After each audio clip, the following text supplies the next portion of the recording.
presented by Public Music Maithili। प्रेम से बोलिए सरस्वती मैया की जय।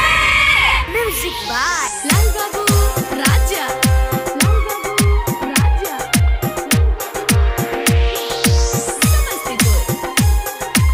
मिक्स बाय विपिन दीवाना।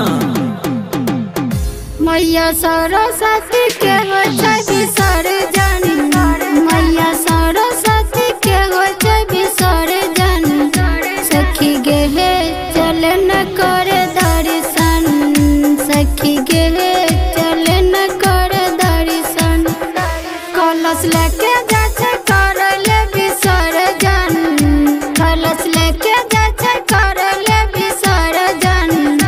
सखी गे चल न कर दर्शन, सखी गे चल न कर दर्शन। जी हाँ मेरे दोस्तों, हर साल के भांति इस साल भी नवयुवक सरस्वती पूजा समिति आप लोगों का हार्दिक अभिनंदन करती है और करती रहेगी। तो उठाइए दोनों हाथ और प्रेम से बोलिएगा सरस्वती माता की जय।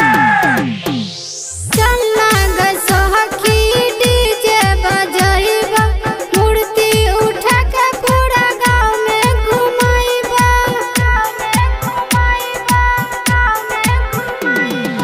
चलना ग सखी डीजे बजाइबा, मूर्ति उठा के पूरा गाँव में घुमाइबा। डीजे बाजे छै त बढ़े छै गे धड़कन, डीजे बाजे छै त बढ़े छै गे धड़कन। सखी गे चल न कर दर्शन, सखी गे चल न कर दर्शन। म्यूजिक बाय लाल बाबू राजा, लाल बाबू राजा।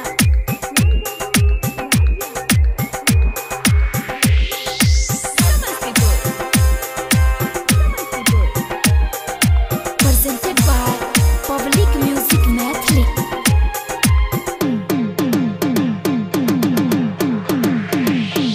साल भर करियई सरस्वती मैया, धूमधाम से करबई माँ के पूजैया। साल भर करियई सरस्वती मैया, धूमधाम से करबई माँ के पूजैया।